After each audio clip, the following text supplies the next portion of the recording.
83. It is 83, isn't it? Yeah. That sounds like me. I know. December 1st, 1983. This is Joe Todd, an interview with Marguerite Buffington Garner. Right. Good. Mrs. Garner, where were you born?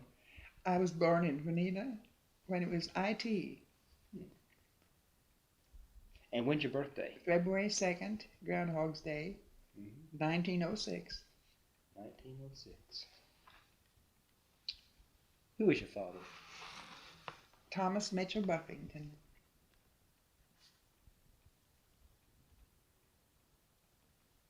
And where is he from? He was born and raised at what they call Going Snake District, which is now the community of Westville. Who is your mother? Her name was Emma Gray. And where is she from? She's from Tahlequah.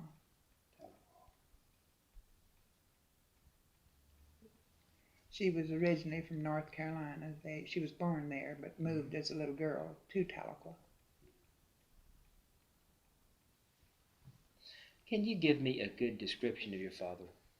What was he like?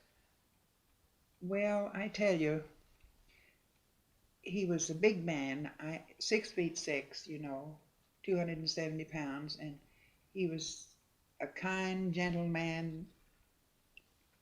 Never saw anything wrong that any of us ever did. He loved people and he loved animals. And you couldn't have asked for a better father. And we all had an awful good time. I would say a good life because of his disposition and his love for his family and this town. Why did he move to Vinita? He came as a young man and homesteaded some land out here on Mustang Creek as a young man, and in the daytime he split ties when they were putting in the railroad. And do you know he only made 25 cents a day?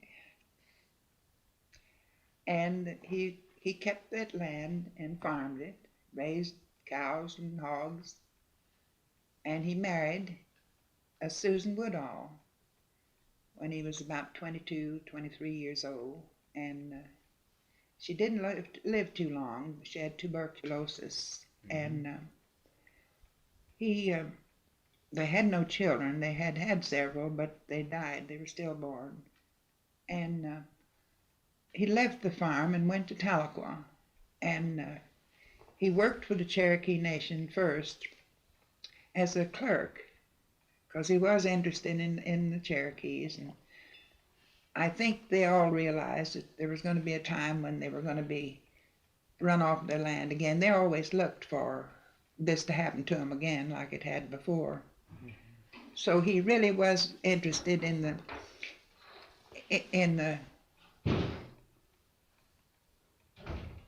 Did you turn it off yourself?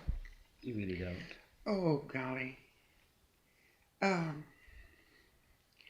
me see.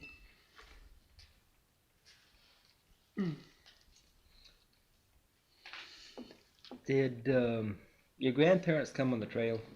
No, they came with the Western Cherokees before the Trail of Tears. There were quite a few Cherokees that they saw the handwriting on the wall, and while they could get out with some of their property, they left early. And when did they leave? At what time?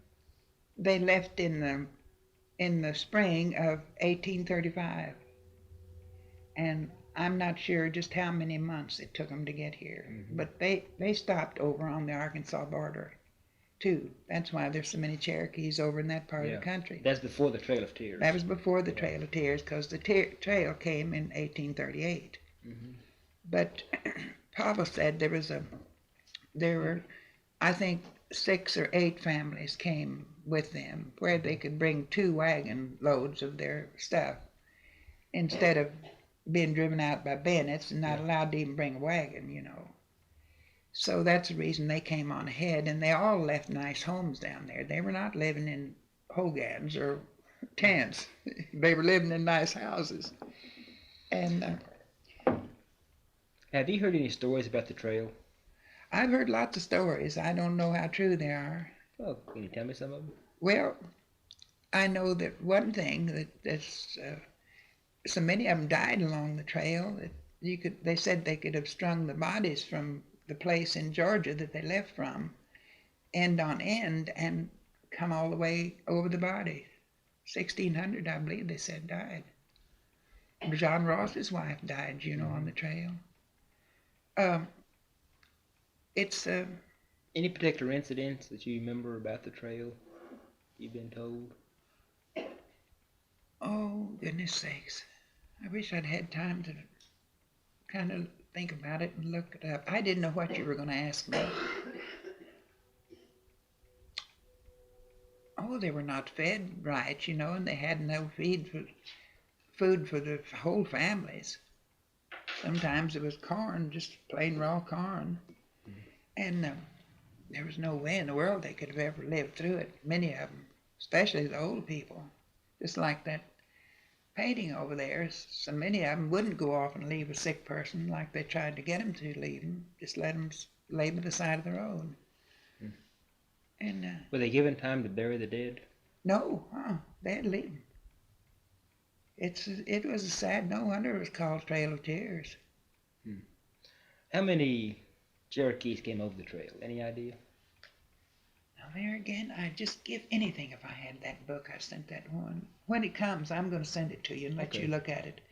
It's the name of it is oh wait a minute, Those Who Cried, and this is the story of. Yes, ma'am. I'll see you. Those. It's the story of the ones in 1835 that came. Who wrote the book? Let me see. Of all times to send it away, I've had it for years. Let me see what his name is. Can't think of a thing. Oh, that disturbed me. I just have more drop-in company, I'm telling you. I always think it's because I'm between town and their houses. I'll live back up in here. Let me see, what is his name? I ought to remember it. Those Who Cried. I can't think of it. Now there's, when I interviewed Miss Walden, she said her family came with Jesse Bushyhead over the trail. How many different groups came? Only two, as I know of. Because, they had to go, such a roundabout way, because I don't know how they knew about the Rocky Mountains and all those, the mountains in the south. They had to go clear around because they all went up around Illinois and Indiana, so many of them did, to get here, because there were no roads, of course. They had to just go their own routes and pick out a way to come. So they just scattered all over the place. I've got two books written by a professor in his Carbondale, Illinois. His father was the first surveyor sent down here by the Dawes Commission, and he got acquainted with some people here in Vinita, and he has written two pretty good books, and he has sent me copies of both of them. I loan things to people and they don't bring them home, and that's why I doubted so much that I was going to send those two books to this woman when she called me, but I finally got to thinking she's the only one I know of that's going to write the history of the family in America. So Broken Peace Pipe? Yeah, that's about the Cherokees. I'll let you take those back with you if you want to. Oh, mercy. I ought to, anytime I let anybody take anything, I should You know Vance McSpadden down at Tahlequah? Yes, ma'am. Well, Vance had me looking up What's your roll number? 1553. 1553. See, I'm on the original roll. Yeah.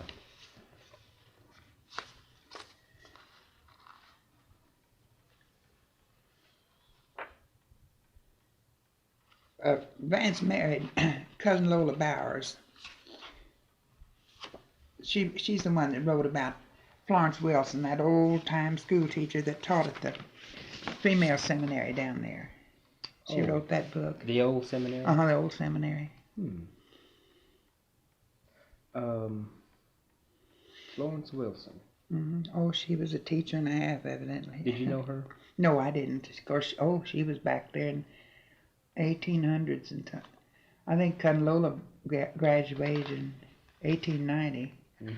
When did the okay, this is the new building. When did the old seminary burn? Oh, it burned. I believe it tells in there. Let me see if Miss Mays, Charlotte Mays. I just was so pleased to see this in the Tulsa paper the other day. Oh, I saw that. Miss Mays, Charlotte. Where does she live? She lives in Tahlequah. She's an amazing woman. I need to go see her. Well, she is something. And Ray McSpadden lives in Bartlesville, and that just pleased me so I cut that out because I want to save it. I've got a scrapbook out here that it'd take you a week to go through. Yeah. I got it out so you could look at it if you need to. Good. Because I haven't anything to do all day, if you haven't. But I was going to say, it seemed like she said something about that. Yeah, I read that article. Yeah, she talked about it. It burned in the 1880s. Yes, I was going to see. And they built the Tahlequah, northeastern state. Only they used to call it a normal, college normal. Well, I tell you, you ought to be proud of us because we're coming back. We're not a dying tribe of people. That's right. I tell you right now, if you've never been down to Tahlequah and you can see what all they're doing. And I was so scared that Perry Wheeler was going to beat out Ross Swimmer, I couldn't stand it. He lied on Ross. Oh my golly, he was awful. But what a good man he is. He works his head off, and he's been fighting cancer for a long time. He has. Yes, but he's all right. It's arrested. He said he's not cured, but it's arrested. When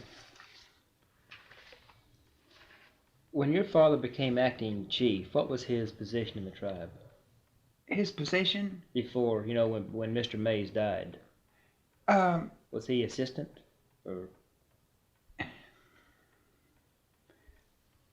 He was working with the tribe. Now, I don't know whether you'd call him assistant chief or not, but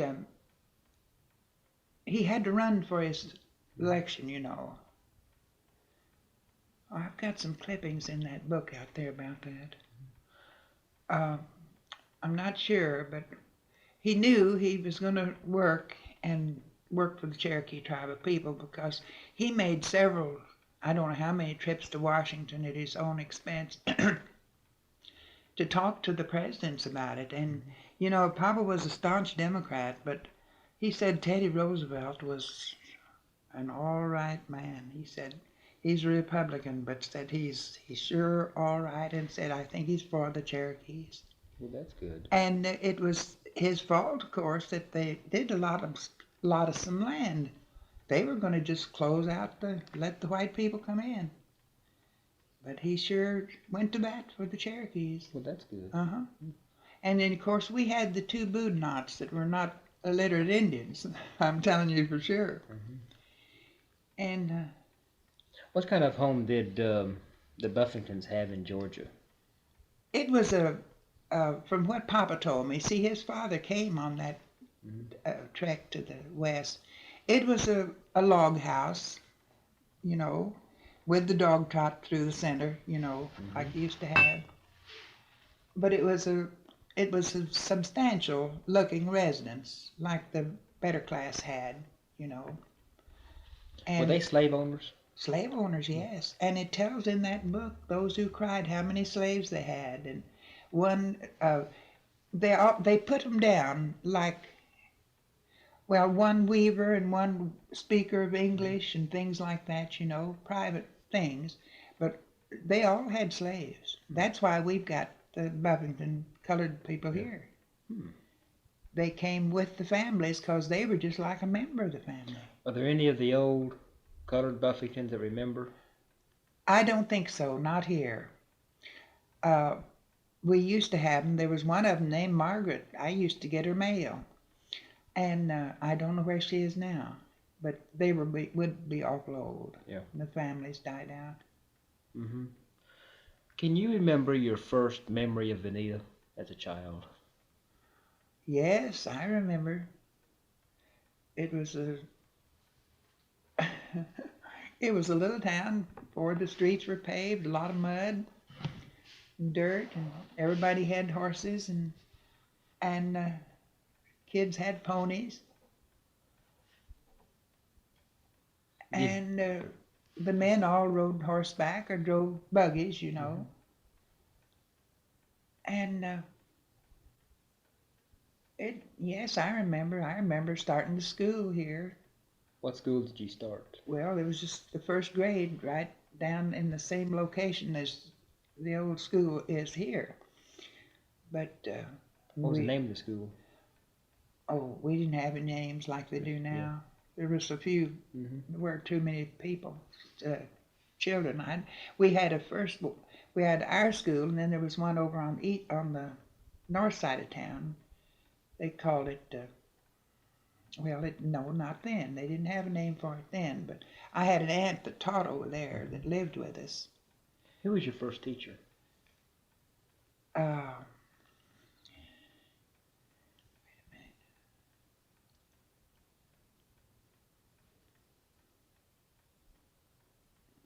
You know, I could call somebody and ask them right quick. Oh, that's okay. I can't remember the first grade teacher. I remember Miss Mary Cobb was the third grade teacher. What year did you start school? In 19. I started when I was 6. 1912 it would have been. Yeah. Gee, that's right. Did your father attend the Sequoia Convention in Muskogee? What year was that? 1906. I'm sure he did. You know, that's when they were going to make Indian Territory the state of yes. the state of Sequoia. Yes, he went there, but of course I don't remember hearing anything about that. Mm-hmm. What kind of chores you do around the house as a little girl? As a little girl, I had to take care of that pony I had in the backyard. I remember that because so many times I had to break the ice on that big tub that the water in it, and had a well out there. Oh, I had 4 older sisters, so there wasn't a lot they'd let me do. Mm-hmm. And did you live in this house then? Yes, we did. And I didn't have a lot of chores because I think I was more of a nuisance around, you know, than a help because of those 4 older sisters. Mm-hmm. I remember they all had chores. We did have to take our turns in the kitchen with dishwashing and cooking and things that we could do. Mm-hmm. Did you ever meet Vinnie Rhema? No. No, she was before my time, really. Why did they name Vinita after her? I don't know. There are different stories about her. Where's that book I got a few days ago about her? She came down here to paint, didn't she? Let me see a minute. I saw something about her just. So I know she was commissioned to do the statue of Sequoia. Yes, she was. Oh, that's where I saw it. I'm invited to that dedication thing at California 10th this month. They're dedicating the new Hastings Hospital.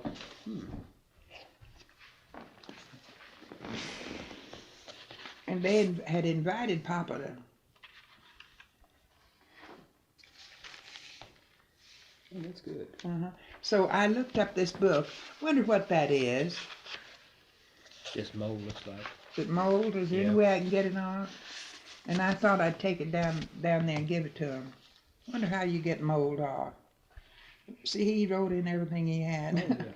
Oh, yeah. We're having a statue of Vinnie Rhema sculpted that. Mm-hmm.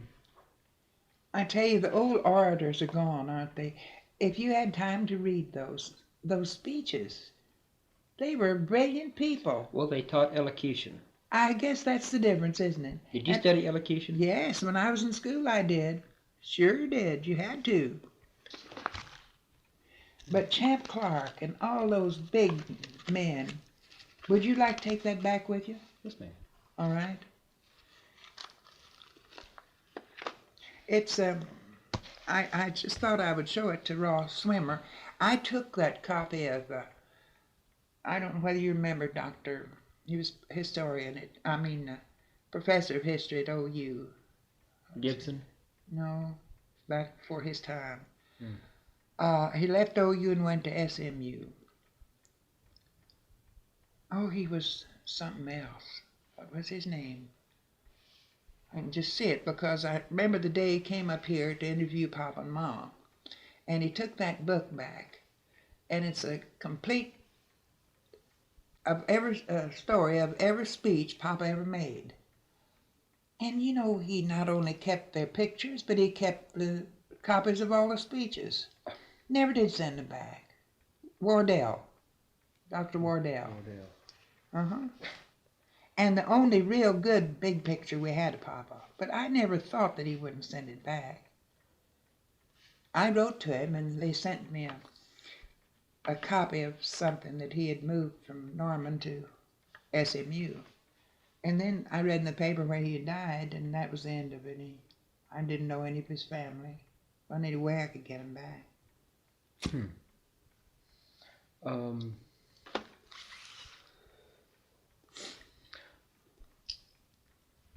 Did your father ever talk about some of the major happenings while he was chief of the tribe?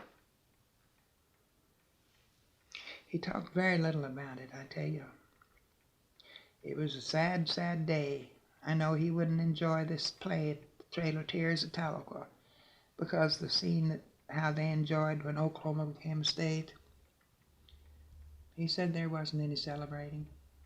Never was. Yeah, he was against statehood? Oh, yes.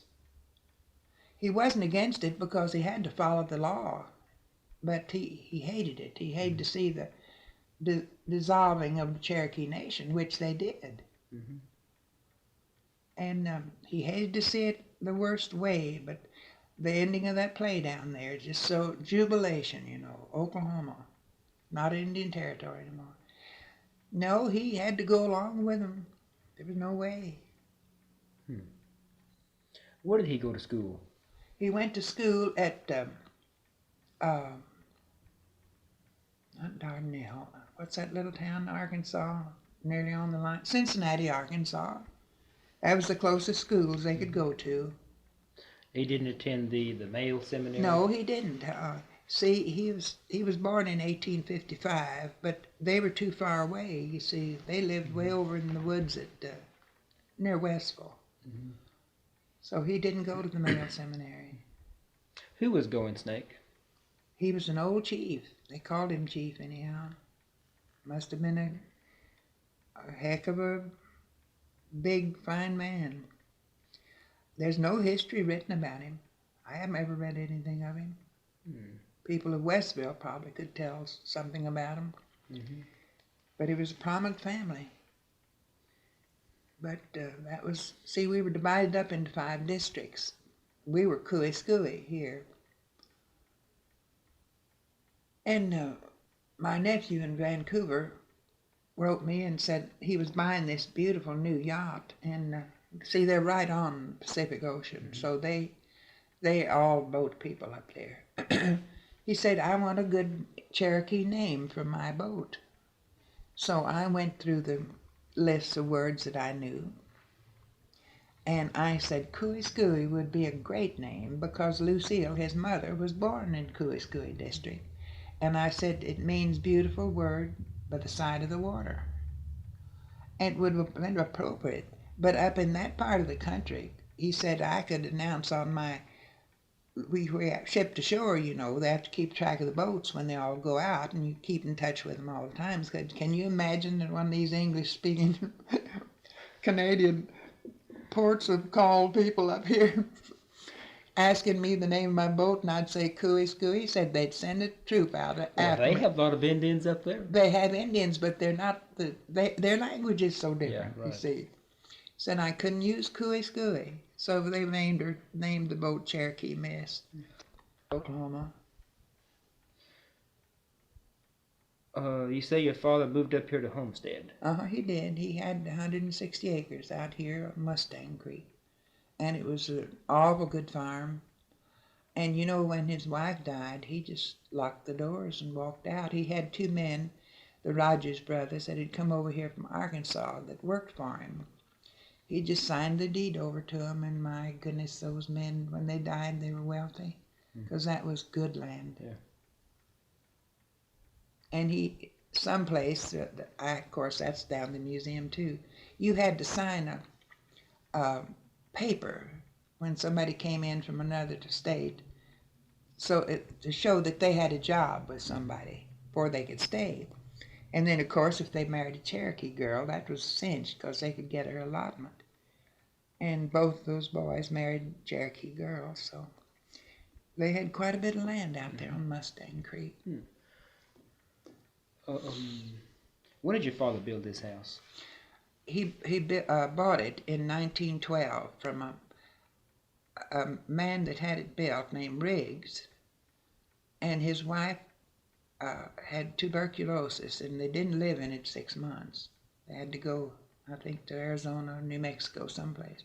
So Papa bought the house in 1912, but it was a brand new house. Mm-hmm. And it's old house, I tell you. I've often thought, my goodness, the tales it could tell if it could talk. Now, you mentioned that Will Rogers used to come here. He did, huh? What do you remember about him? Oh, I remember a lot about him. Last time I saw him, he was here, you know, just a few days before he died. Mm-hmm. He told everybody if we'd have a rodeo here, he'd come back the next year. And sure enough, he did. He led the parade. And they had a cowboy dinner for him down here at Sam Cobb's house. And Papa went, and he couldn't get out of the car at that time. By then he had broken his hip, you know, and never did heal. So he sat in the car, and I think I've got a picture of Will Rogers standing by the day that they had that cowboy dinner, because he came out and brought his plate, and it's the last and only drink of whiskey Papa said he had ever seen him take since he was a kid. Oh. But it was sort of a, no, that's not it. It was sort of a premonition. So you took this picture out by the fence out here? By the fence. Eating a piece of crackling bread. You know, he was really something. Mm-hmm. Yeah. The girl that was working for the American Heritage came here, and somebody gave her my name, and I took her around all over the county, showing her places where he used to be. Mm-hmm. How often did Will Rogers come to this house? Oh, I don't know. My goodness. He always had to come to see Papa because his father and Papa were good friends. And I don't know, they kind of clung together. Like when he used to get in trouble, he'd always call for Papa's help, you know, mm-hmm. when he was in school here. And Lord's sakes, he'd have done anything for it. But he was crippled. You see, Papa got crippled over here on the Frisco train tracks. What happened? Well, he was putting Sue and Lucille on the train going to Tulsa for the weekend. You know, a long time ago, you didn't have any cars. Mm-hmm. So everybody went by train. And as he started to get off, he was always the kind that when you were going someplace, he saw that you had a good seat and told the conductor, you know, watch after these girls, they're my daughters. And he'd get off, and as he started to get off, he was holding on to that rail at the side, and without any warning and no whistle blowing or anything, that train gave a lurch. And off he went to the side and fell on that brick pavement down there and broke that hip. And at that time, we had no hospital, we had no x-ray machine or anything, and so they had to have a bed built for him. And it was right in here in the front room, and Dr. Nair put him in the bed and set his hip with a sandbag and a, what do you call those things, like you pull water up out of the pulley? Pulley, yeah. That's the way his leg was set. Oh. And he laid there 9 months. We had day and night nurse with him.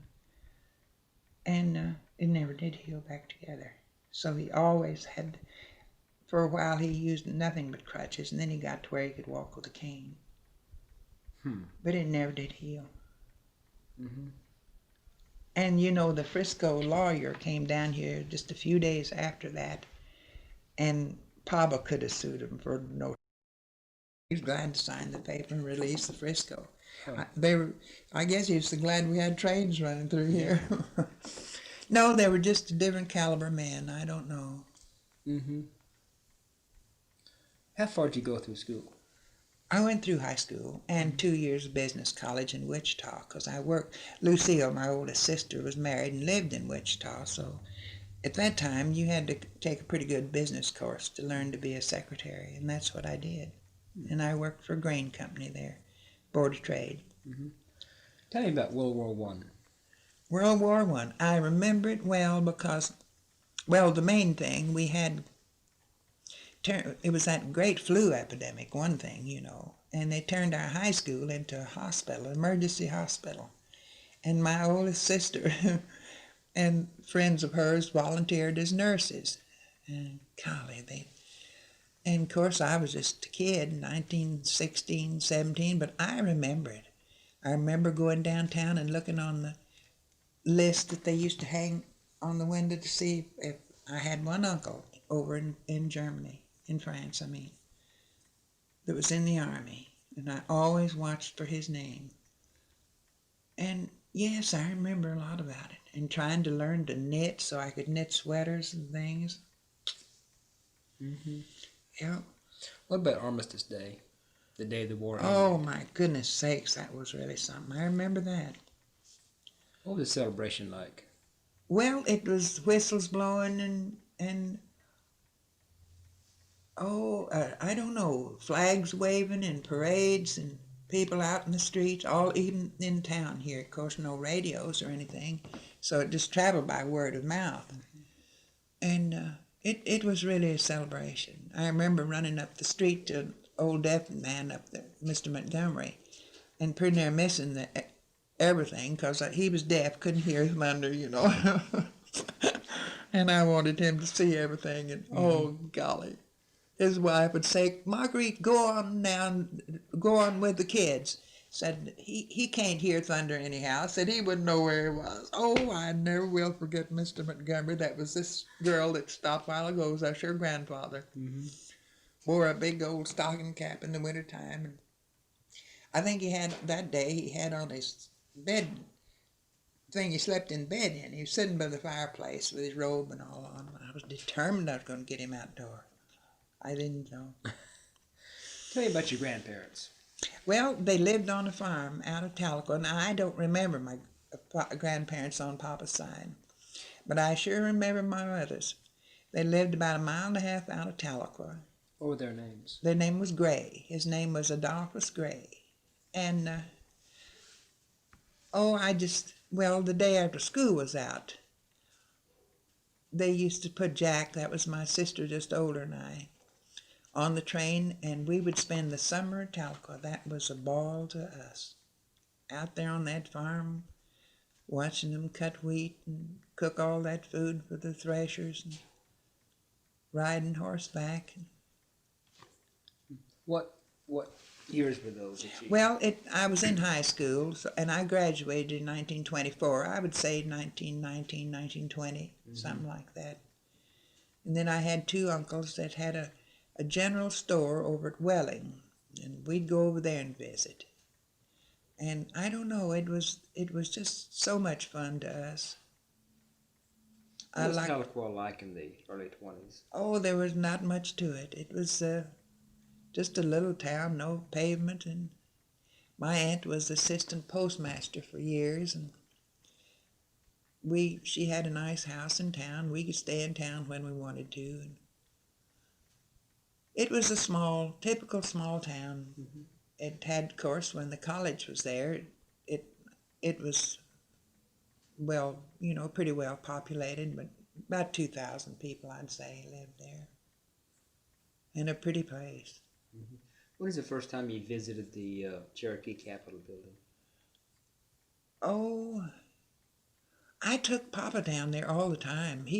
Something just drew him to Tahlequah, and seemed like I was the only one that was interested in driving down there. They taught me to drive when I was 12 years old, so I could do all the driving. He couldn't drive ever, and I would park on Main Street right there by the Capitol. And of course there was nothing in there except some of the county offices then. But he would sit and people would come to the car. Word would be passed around that he was sitting in the car there in front of the Capitol. And I tell you, it was just something to see and hear all that going on. So he must have been well liked. Oh, he was. He was well liked. What was his personality, his disposition like? Well, I never heard him say anything against anybody. I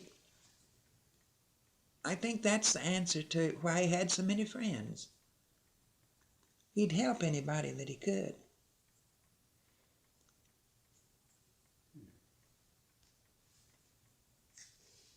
And to this day, I don't think you'd find anybody that didn't like him. Of course, this wouldn't be for the paper, but I can tell you an awful funny story about him. Yeah. There's an awful nice house built down here on the corner just a block away. It's on 2 big lots. And there was a Cherokee man and his family lived in a small 5-room frame house.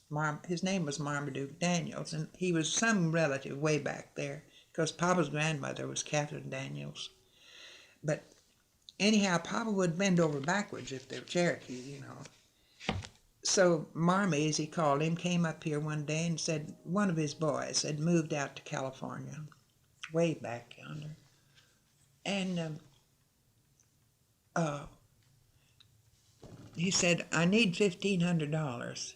He said, I'll give you a deed to this house, my lots, if you'll loan me that money. Now, if I don't come back or can't afford to send the money to you, I'll leave this deed with you, because it's yours. So Papa would have done it without the deeds, But he went ahead and did it. Well, we had a man, I shouldn't tell you that. You're not going to put this in anything, are you? Because he's got some relatives still around.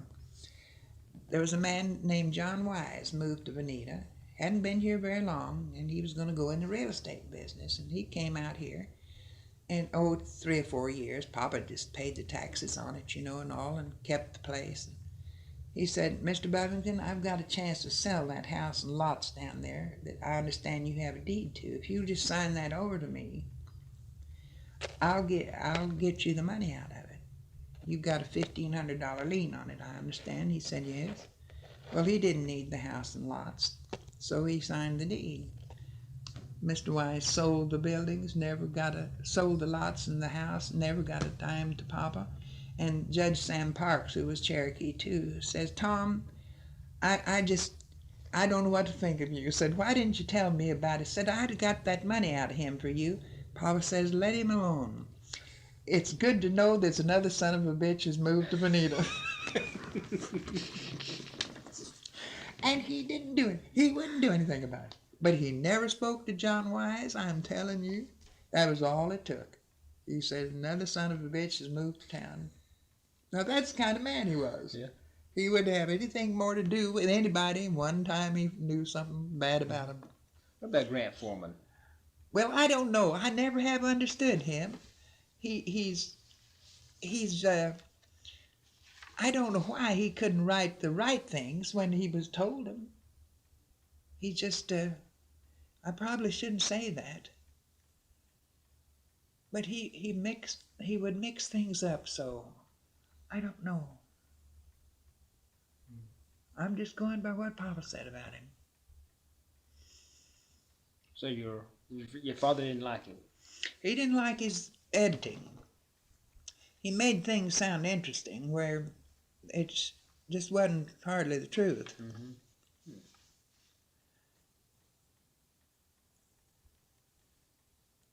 But he's made a lot of money selling books.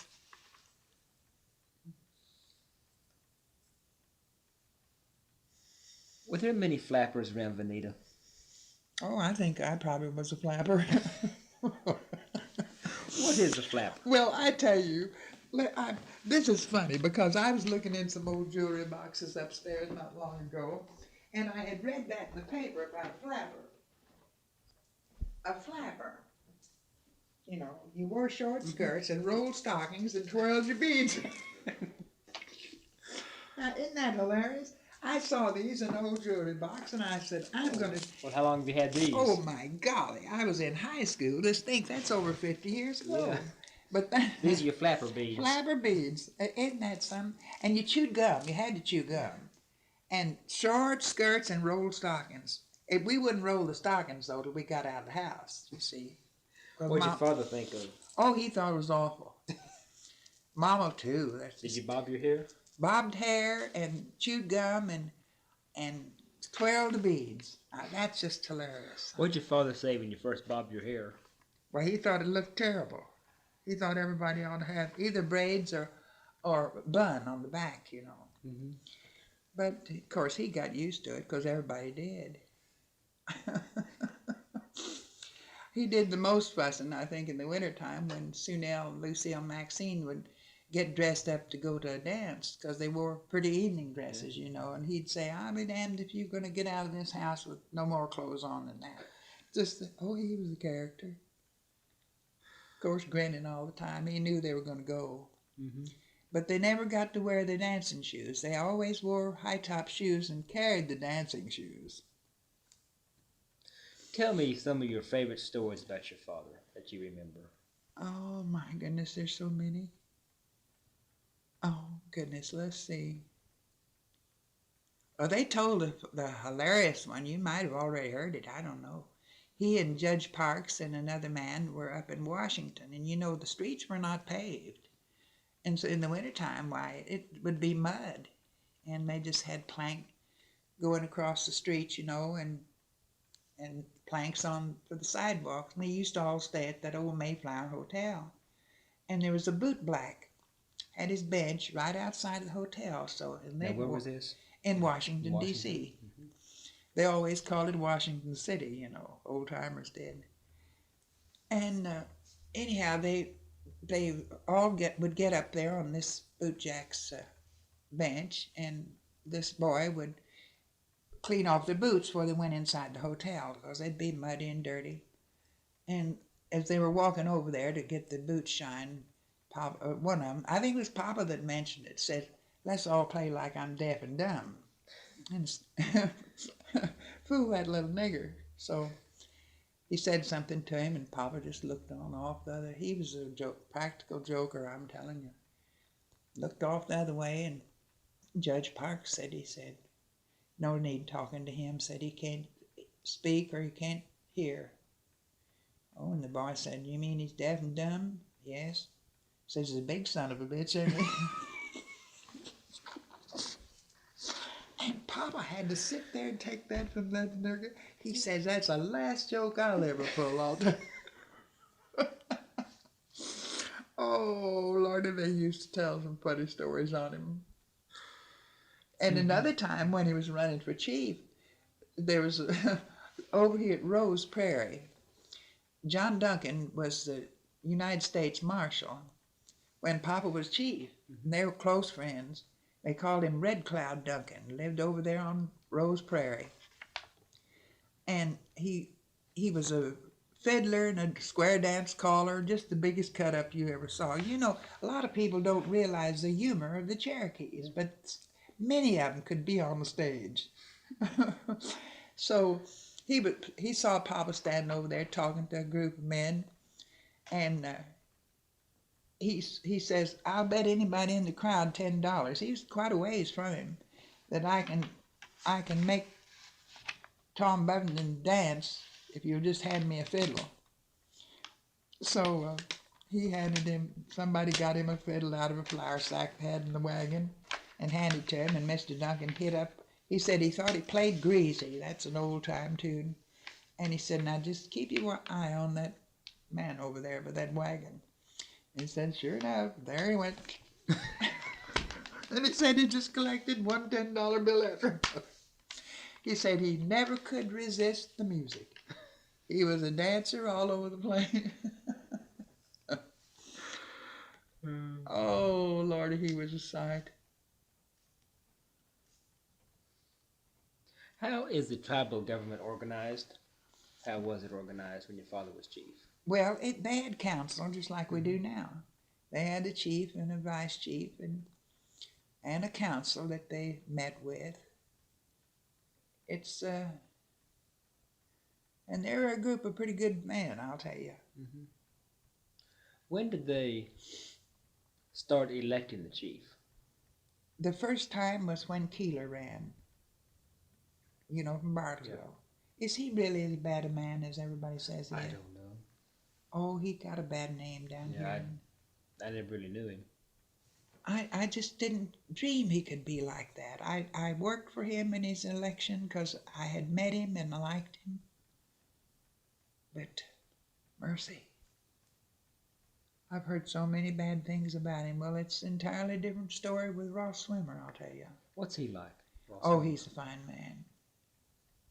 He's not only a good, honest man, he's a lawyer, and he's also a banker. So, Wheeler tried to tell him that he has all the Cherokee money in First National Bank in Tahlequah. He doesn't. He's got it scattered all over the different districts, the Cherokee money. Mm-hmm. And it's, I would trust him with anything.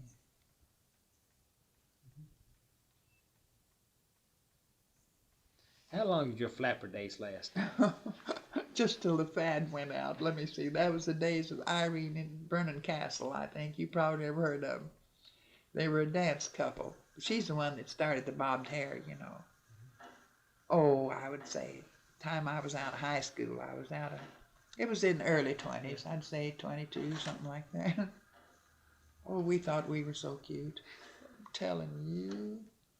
And rolling our stockings down after we got away from the house was what was so funny. You have a car then?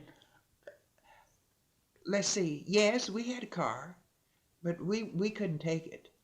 Not till we got, well, of course, as long as the older girls were here, we didn't have a chance. Jack and I didn't. We were the flappers.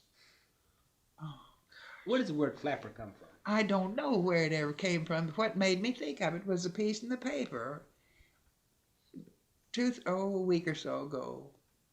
And when I ran across those beads, I thought, oh my golly, now if that wasn't flappers, I don't know where the other string is. We both had them because we thought we were really something. Mm-hmm. Bobbed hair.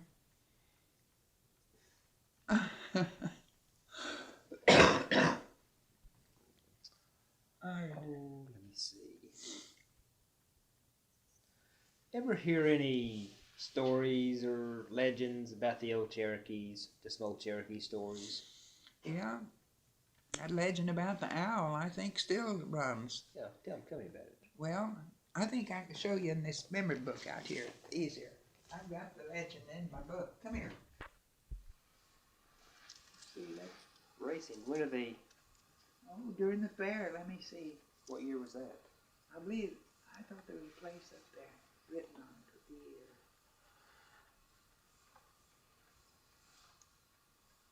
Seemed like it was 1918, something like that. 1919,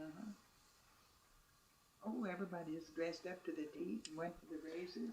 Now this sheet music. Now, did you meet Buster Keaton when he was? Oh, no. It was just a movie, you see. Oh, and this is a silent movie. So you played the piano for the silent movie? It was an organ, a great big Wurlitzer pipe organ with a foot thing and everything, Well, how did you? I don't know how I could play it. I see. So this is whenever you play it along the border here. Yes, so you that had screening, title, action. Yes, right. You had to follow your notes, and here I couldn't even read a note of music. I had a time. Well, how did you play if you could read music? Well, I see most all of the music, Mysterious March, Storm music. You could pretty much play anything to that. Tragic Andante. Well, you could kind of superimpose things. And many of these shows, songs I knew, just an old love song, simplicity, knighthood was in town. It wasn't hard, or I couldn't have done it. But I would always come home, and one of the older sisters would just do this, see? And I would get the drift of the music. So you played by ear then? I played by ear altogether, absolutely. What was the name of the theater? The Lyric. The Lyric. Uh-huh. Is it still there? No, it's called the Center now, but everything's closed up, Vinita. At this time, we had 4 theaters, though. The Grand and the Lyric and the old, up there where the City Hall is now, that was the Grand Theater. How long did you play for the theaters? I played 2 weeks. 2 weeks? Yes. Made $12 a week, and I thought, my goodness sakes, will I ever do that? $12 a week. 1922. And I always entered this, took a bunch of my friends with me. Oh, I sent him a copy of this Cherokee prayer. He just thought it was so nice. He was back. I thought he was such a good man.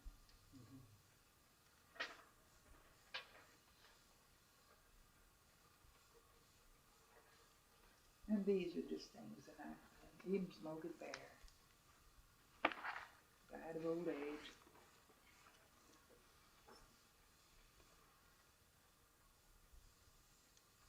And we had a Daily Star here, an old paper that they hung out on a nail out in front of it was all free, see. And that was nice. That was a long one. That's your father? Uh-huh. I had a picture taken off of this, and it was so good. Somebody borrowed it.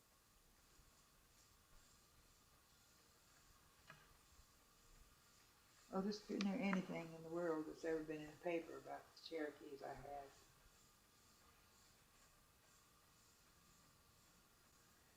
He wondered why there wasn't something on the tombstone out at the cemetery. A lot of people put all this on it. Papa wouldn't have liked it. It just says Buffington on it. There's Stan waiting. He's got Ned Christie. Tell me about what's your opinion of the Wadey faction and the Ross faction in the Cherokees? Oh, I was altogether for him. For Stan Wadey? Yes. Yes, I know. I just, of course, from listening to all of them, he did more for the Cherokees. He was something, I tell you. About John Ross. What do you think about him? Well, just from the things that I used to hear about him, he lived in Washington in a nice place all the time. The Cherokees were fighting for life, That's the thing that bothered me about it.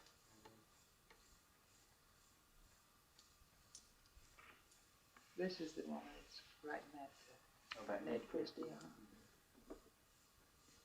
These things are Paula McSpadden, before Paula died, down at Will Rogers curator,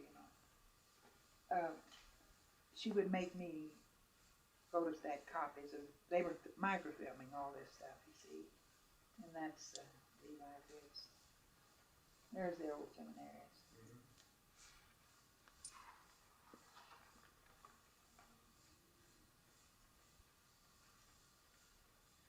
Oh, it's just all sorts of things, I tell you.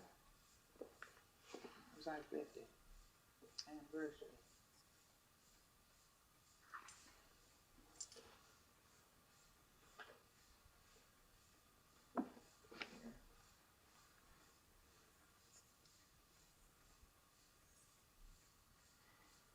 that was in 1907. 1907. You were a year old. Euros, no.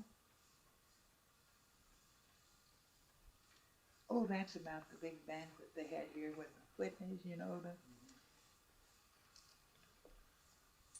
it gives the menu, and I tell you, if that isn't something. Turtle soup, baked bass, quail on toast, baked duck, turkey. That's nice. These are the murals that are down in the post office.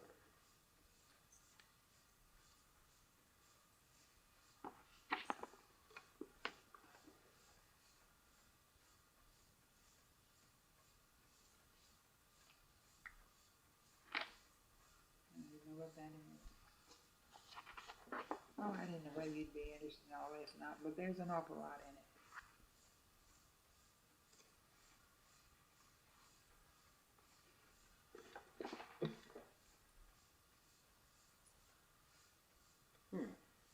This is interesting. That's the first country club here, and there was a group of about 10 men formed it. 1917, maybe? Yeah.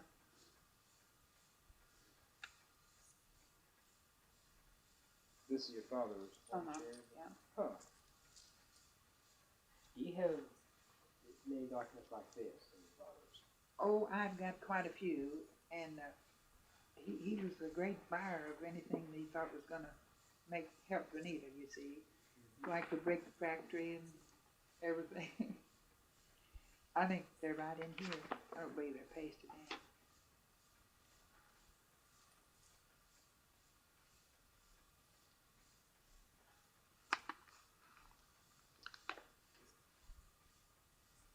This is awful nice. This was a man who came here back in, oh goodness.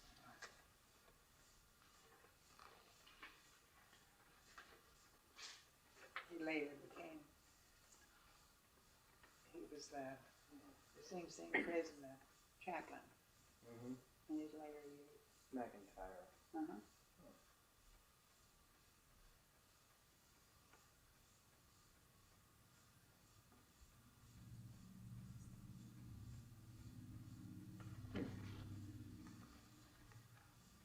He had all variety of pens. Just this, I think, is the first letter. Wonder for a 3-cent stamp on it.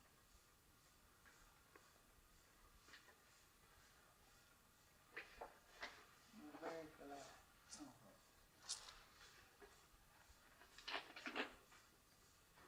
So he was an old man when he wrote that. Yeah. 1940.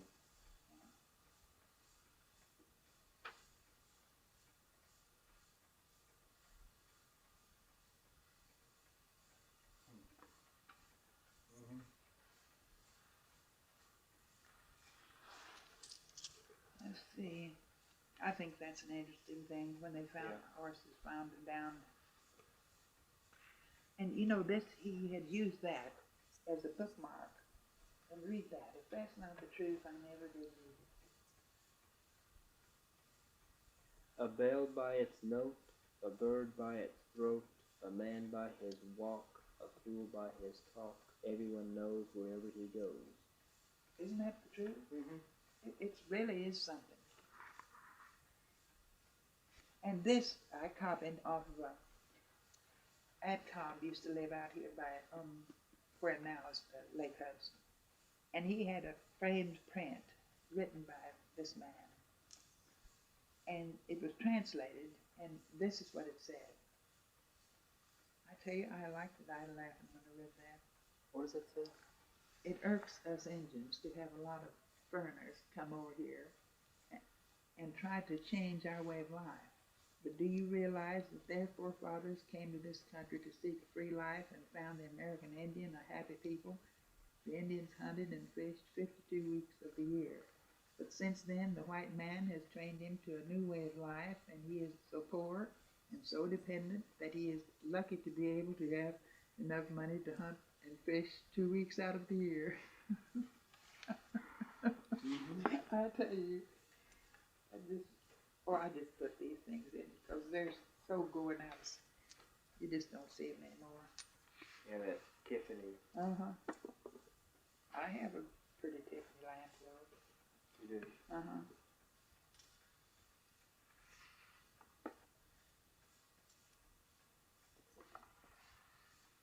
He's pretty good at writing and keeps the pages fast and things like that. I'm awful glad we have him here. This place burned down. Did you see in the paper? I heard that, yeah. Oh, it just made me sick. Yeah, that's Golden Mill. Gold's Mill. It Yeah. used to be Bidding Springs was the name of it. Old mill house. I stayed all night in there one night. My uncle married Biddings, and we were all over there over some holiday, and the place was full. I tell you, I don't know how many people was there all night. So Jack and I said we'd like to sleep up here. Well, the creek, that old mill kept us sitting up all night, I'll tell you. Who built that mill? Biddings. Bidding? Yeah, it tells how, let's see, where did he bring those wheels from?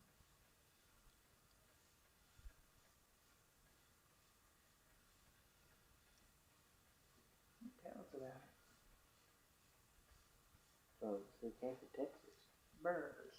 I couldn't think of what you call it. They were made in France. They wooden wheel. Yeah, French granite, yeah. It was really something. Mm-hmm. Stopping up. 1960. That's D.W. Griffith. Yeah. How long was that movie, Birth of a Nation? It must have been hours because I noticed they had intermission. Did you play for that movie? Oh no, no, they had their own. They had their own orchestra. Oh, they did? Oh yes. Did you see that here in Vinita? No, I didn't get to see it. They didn't. I imagine they thought I wouldn't behave in the show. So mostly grown people. It really was something when you think to see these old stars.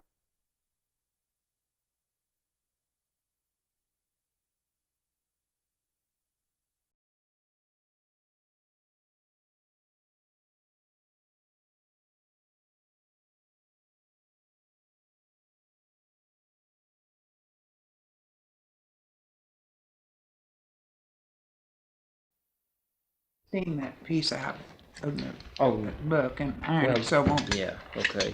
So it won't make a mess. I was going to ask you something.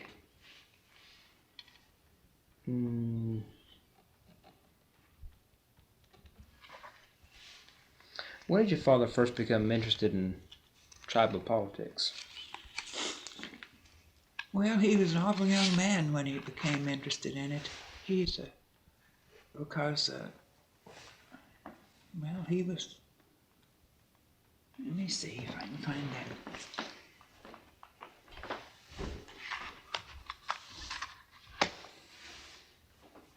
When was your father mayor? He was mayor from, let me just get this out. This is the book.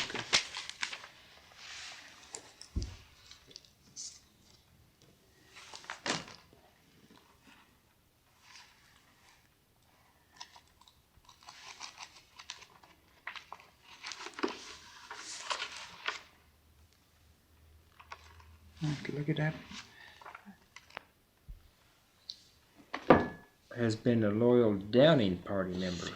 That's the Cherokees had their own parties. The Downings and it was the other faction, the Rosses, you know.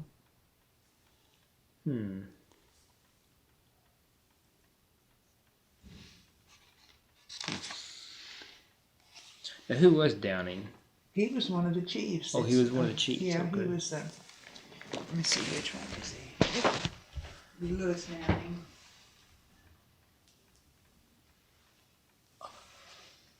Yeah, Lewis Downing. Right? Yeah. Way back. It was sort of anti-Ross faction. Mm-hmm. You kind of hate to say that because, well, I don't know if it makes any difference these days.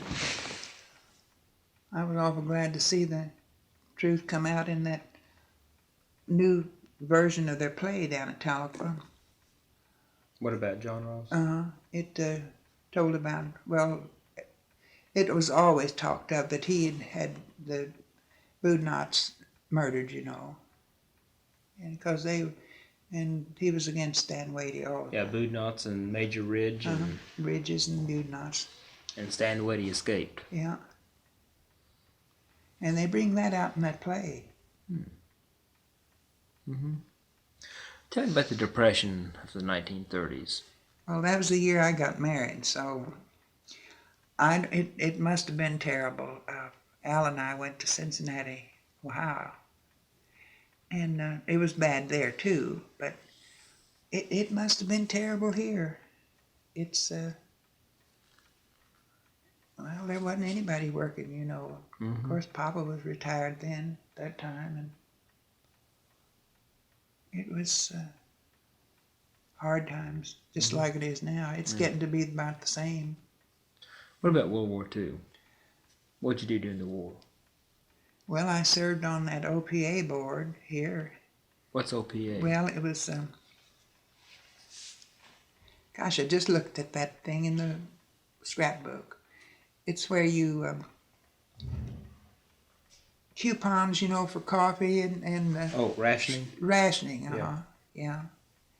And, well, let's see. How many boys from around Vinita went to the war? An awful lot. I couldn't tell you exactly how many. How many of them didn't come back? Or how many came back?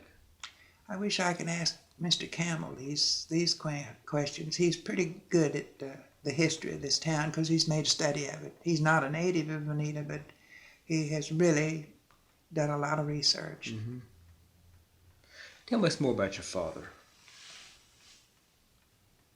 Well, let's see.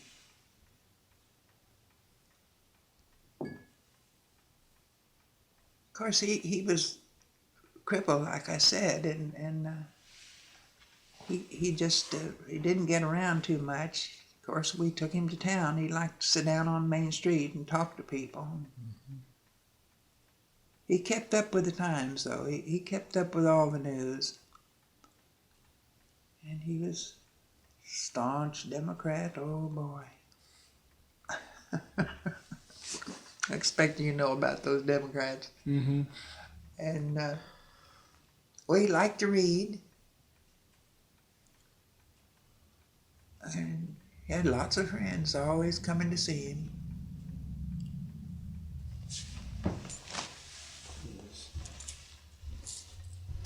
What's that old book? It's an old history of Oklahoma. I've got that laying crossways because O.B. Campbell has the rest of them. He's writing once or twice a week. He puts in a column in the paper, and then he may be writing another book. I don't know. It's a story of history of Oklahoma. Who's it by? That sober? Let me get the stool and let you look. I'm just not sure.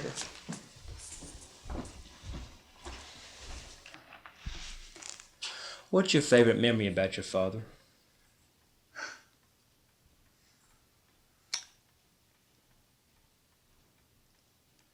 Oh my, let's see.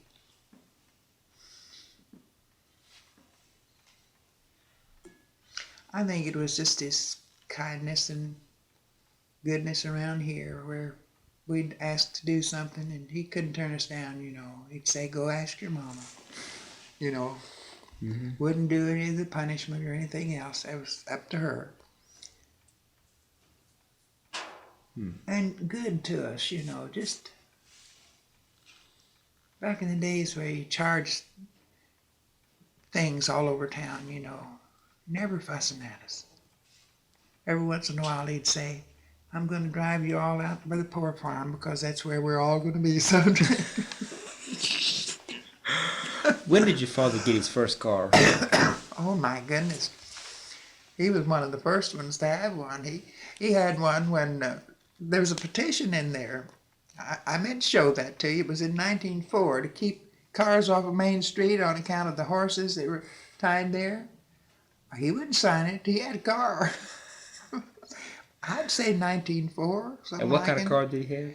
The first one, I believe, was an Oakland. That one with the high back, you know. And you had to get out and put the top up, and it had jiffy curtains, you know. If it started to rain, it took everybody in the car to put those curtains up. Oh, it was hilarious, I tell you. And then what kind of car did he get? Well, You said he normally bought what kind? Haynes. Haynes. It was a nice big car. My goodness. Where was the Oakland and the Haynes made? Well, they're up in the east someplace, and then one time, I guess we didn't have any car dealers here at the time, or he would have bought them in Vinita. It was a firm from Joplin that would always bring the car down here. And I remember one they brought down here that was named the Pathfinder. Oh, we just thought that was something. If you had to have it worked on, what'd you do? Well, let's see. Oh, there were some mechanics around here, I'm sure. Mr. Capps, I'm sure, was here then. He's been dead a long time, but they're sure there was some mechanics here because there were a few cars. Yeah. And, of course, we didn't go anyplace, just around town. But we had a car a long time ago. What kind of buggy did you have? What brand? Buggy, a brand. Gee whiz, I never knew the name of them. I remember one two-seated buggy, and then we had one of those they called a runabout, that just one seat and a top that you could put down. And we had a Shetland pony with a cart. It's, I don't know the name of a buggy at all. If it had been a wagon, I told you the ones you used to see downtown, Studebakers. Yeah, what kind of wagons did you all have? I don't think we had a wagon. He had what they called a buckboard, just one seat, looked like a pickup in the back, you know. That was to haul hay, go fishing. Why was it called a buckboard? You know, buck, I guess, keep your horse from bucking, you suppose, kicking through there. I have no idea. But they call them buckboards. But they could haul things in them, you know, like when you went to the farm and brought in stuff. You said there were Studebaker wagons here? Oh, yes, there was Studebakers. Was that the best wagon? It must have been. It was the best known. Mm-hmm.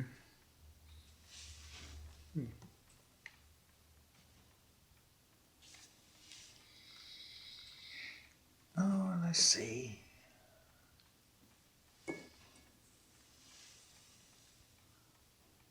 Were either one of your grandfathers in the Civil War?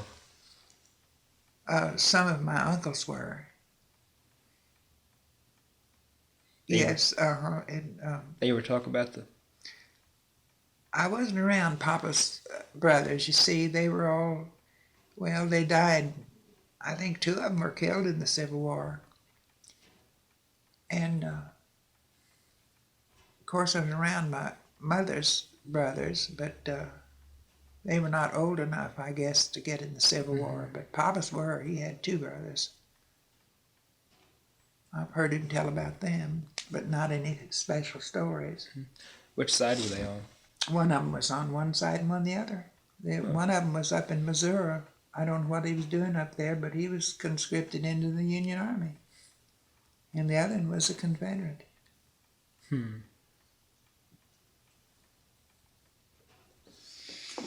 Well, what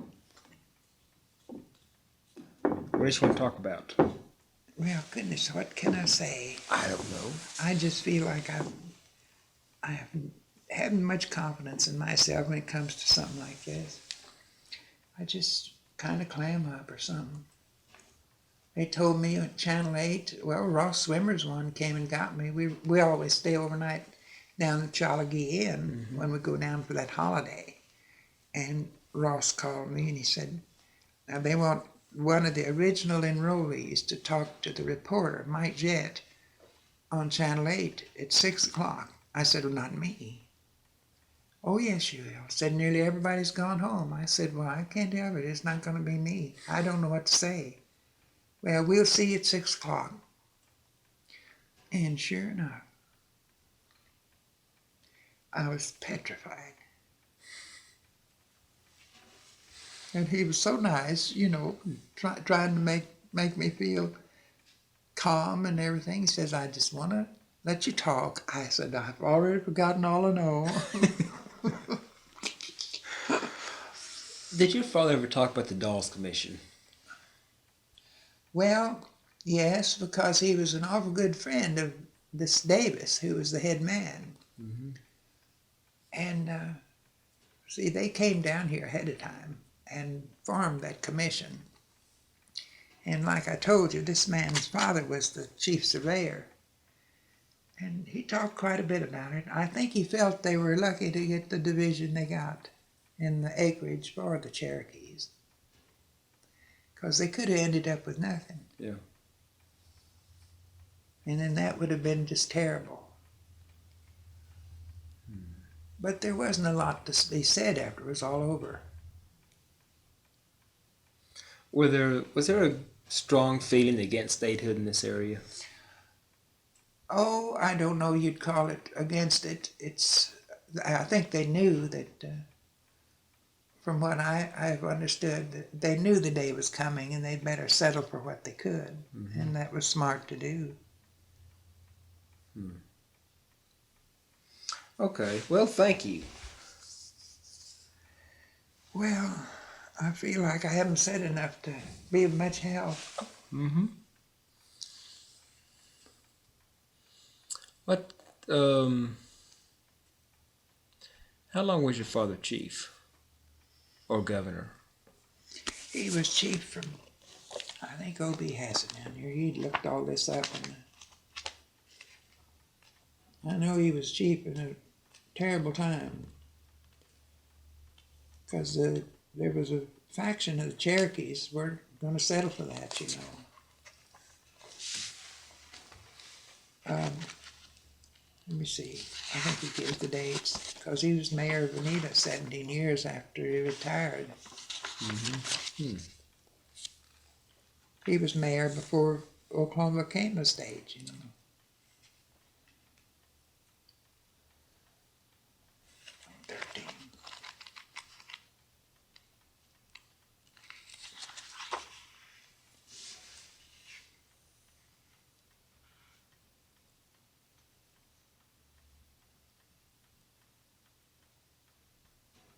I know he said, after this quote from Harrison, he said if he hadn't been the President of the United States, he could have twisted his neck just like a...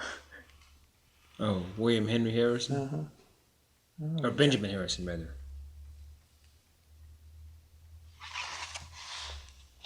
He served as mayor of Vinita. Let's see.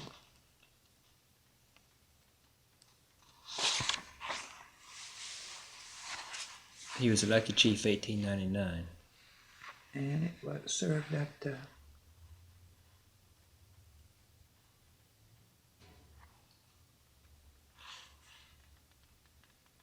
Well, he didn't give the date. I think it was 3 or 4 years.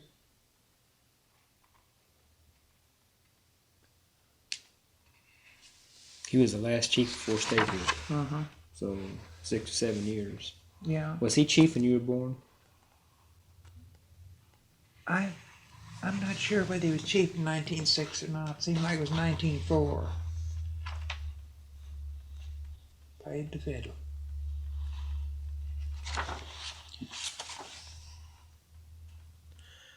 How many of your father's papers do you have? I don't have any of them. No, I have nothing. What I had, I took down to the museum. I took that story of the Cherokee Bible. It was very interesting about how come so many Cherokees are Presbyterian. It was the Moravians, you see, that settled down in the South. Mm-hmm. And that's Presbyterian is a derivative of Moravian. No, it was, there's a few canceled checks and a few What are all of your father's papers? They didn't keep them, evidently, or he left them there at the office. The best thing I can think of that he would have left them there at the office when he retired. Now, the papers you do have in your father, what do you plan to do with them? Well, if I could find anything, I would give them to you because they ought to be preserved. They really should. We'd like to put them with the rest of our Buffington collection. Yes. Well, I'd like for him to go. I've got some letters from him, to me, you know. Mm-hmm. Like, you know, the certificate you have and everything and all Yes, that. I was going to look for those. I should have them. I remember looking at them, jump and run, and I need to get the thing about the whooshy. the whooshy. Yes. Okay. When they came west, they hunted 3 trees so they could survive.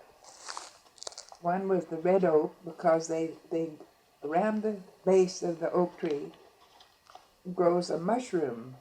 I think it's very much like the French truffles, you know, because they're delicious. They grow in big kind of sheaths, and they strip them up or make them little circles or whatever, and use them just like mushrooms. And the other was the red oak tree. The red oak tree is where the mushrooms grew. And then the sassafras tree for the tea, the roots, you know, you make the tea out of for medicinal purposes. And the hickory tree is where they got the hickory nuts to pound into kanache. And I've seen the kanache balls many times, and there's still people that make it. And they pound the hickory nuts, the shell and the meat too, on a big stone, and they pound it and pound it.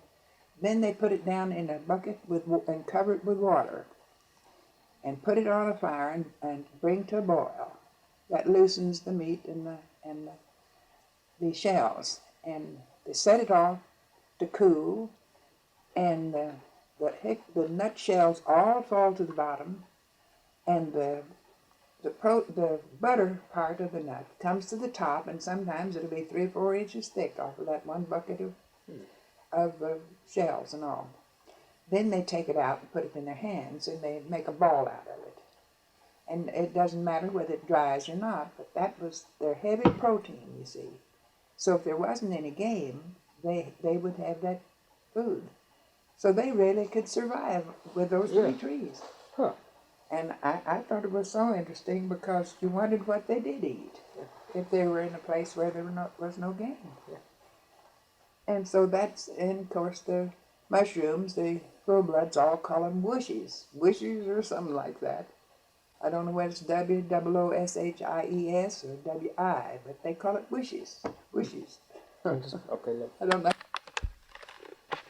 But any full-blood, they tell you about how they hunted those trees, and they found them, of course, Arkansas and Oklahoma. It's part of the state.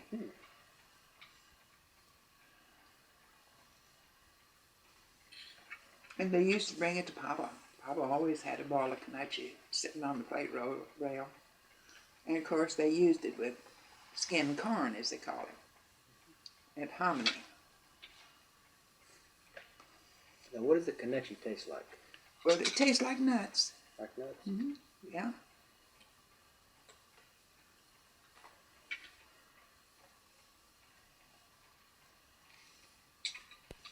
But it's just like butter. It gives you the appearance of butter. Do the whooshies taste like mushrooms? They say they do, but I don't know. They have the consistency of mushroom, but they're not as highly flavored as a mushroom. But they say they're good for you, healthy. And they only grow around that red oak tree.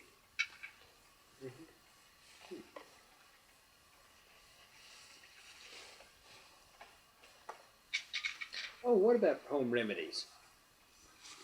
Oh my goodness. Always had a can of goose grease. What's that? And why they put it on your feet when you had a cold, I'll never know. But if you had a bad cold or the flu, you'd sit on somebody's lap and they'd just cover the bottom of the sole of your foot with goose grease. And it's grease just like you'd render from a hog to make lard. You rendered the goose, the fat off of the goose. That's goose grease. And that was really medicine, I'll tell you. And I don't know what good it did to put it on the bottom of your feet and then bake your feet till you hollered, you know. What about in that flu epidemic of 1918? What kind of medicines were they using? Well, the doctors here used Vicks salve and plasters, you know, those pneumonia plasters they used to make. I'm not sure what they made them out of, but if anybody was real sick, they always had that plaster on them, you know, to breathe, inhale it.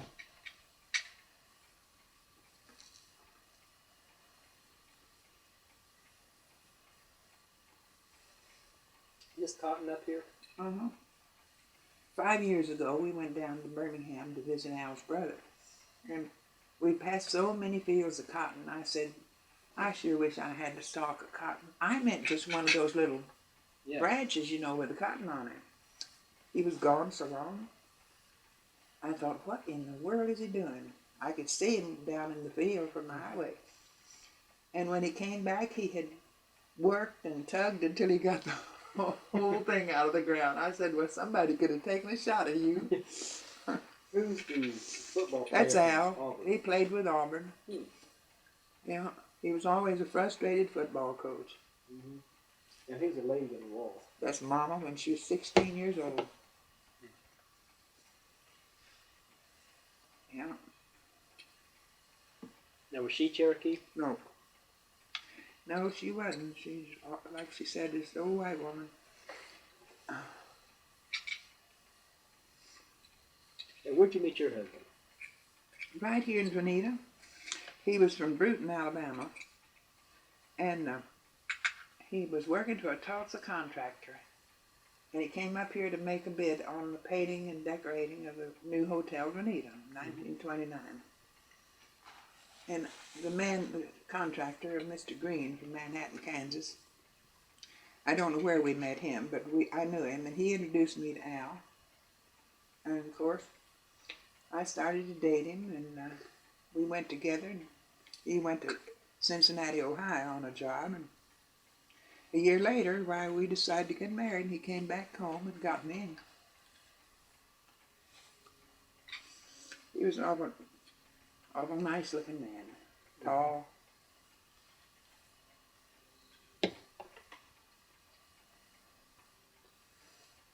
And Papa liked him because he was such a Democrat from Alabama.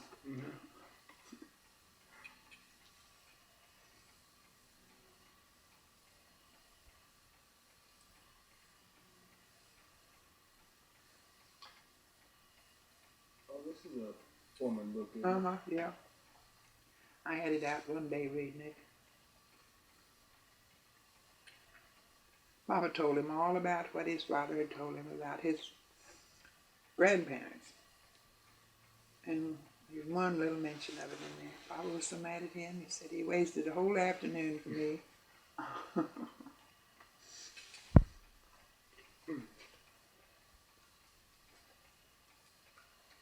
Oh, I'm sorry, I didn't have any more to eat. Oh, that's fine. Thank you.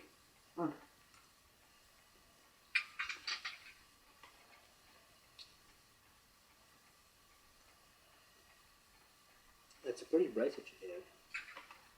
It's an old one. It's a Zuni bracelet. See, a few pieces are missing. The turquoise. Oh, yes. I fell down and broke both of my hands over at a friend of mine's house. Snow and ice, I tell you, nearly killed me. When she took me to the doctor, he said, well, Marguerite, let me tell you something, just a word of advice. The next time you're going to fall on your side. He said, don't try to catch yourself. I said, who knows they're going to fall? I don't even remember slipping. But that's the way it goes, you know. I said, I wouldn't have fallen if I'd known it.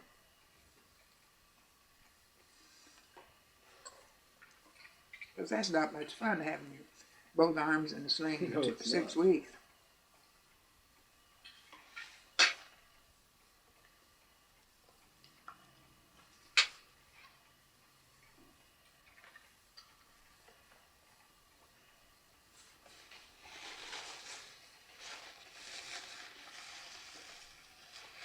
Did you have any of your aunts or uncles that went to seminaries?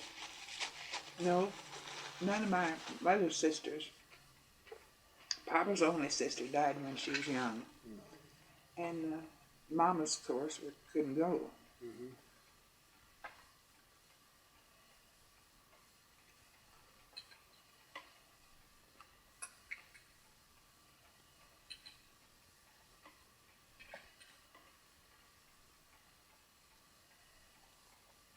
What about the college here? What's the name of it?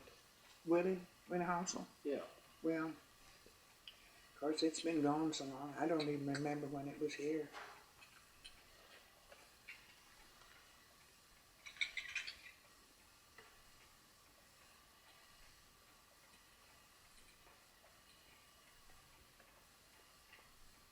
It was named for a family that used to live here years ago that made millions of dollars on cattle. W. Hassel was his name. Mm-hmm. And took all of his money, his son did, and moved to Texas. Yeah. So we had no benefit from the Hassel family.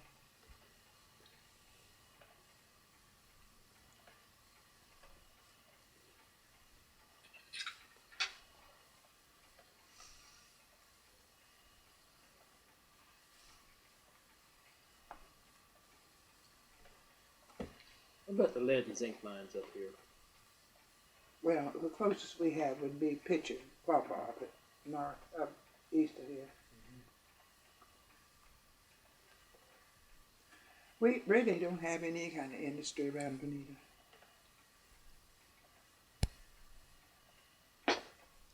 It's a nice little old town. It always has been a good town to raise a family in, but boy, when the kids get out of high school, they have to leave town. There's nothing here.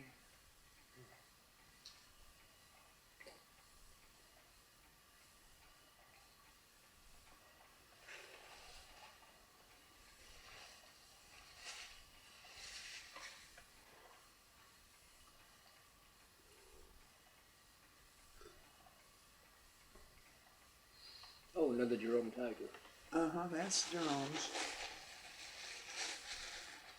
Oops, he's saying, got his britches caught on barbed wire, lost his hat. Mm-hmm. My daughter did that crewel embroidery in Houston. I had sent her a little picture by this, he works at the Griffith Wholesale Company in Muskogee.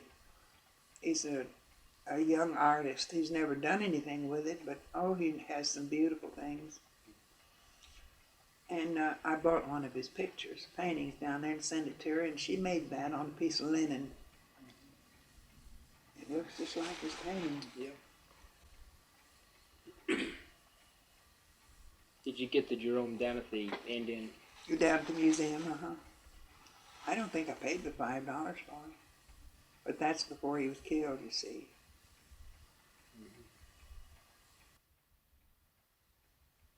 Johnny's trying to help raise his 2 little boys. He left 2 sons, And he's helping them all he can, he says.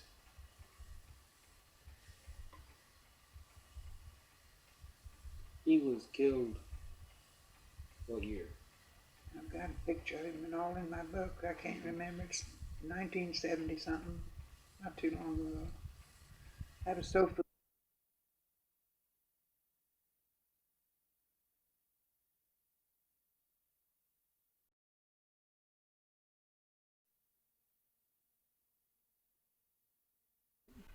And an elk one, big, that just great big tooth, an elk's crown.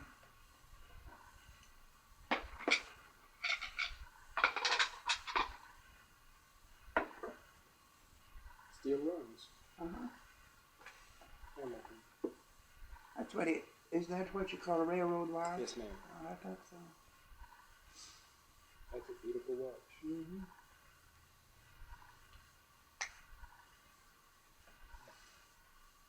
That Masonic fob, it's just like changing cufflinks. He was sort of an articulate dresser. He liked to dress up, so he had 3 watch fobs. And if he was going to any Masonic gathering, he always would put that. It was in the shape of a fez. It was gold. And then the elk's tooth, he always wore that. And the fobs went across his vest, you know. Oh, isn't that nice? Yes. Amazing. Beautiful. That's beautiful. It is. Nice. This ring right here is made out of Papa's Masonic ring. Mm-hmm. Oh, he was a big believer in it, I'm telling you. I still have his fez upstairs in the cedar chest.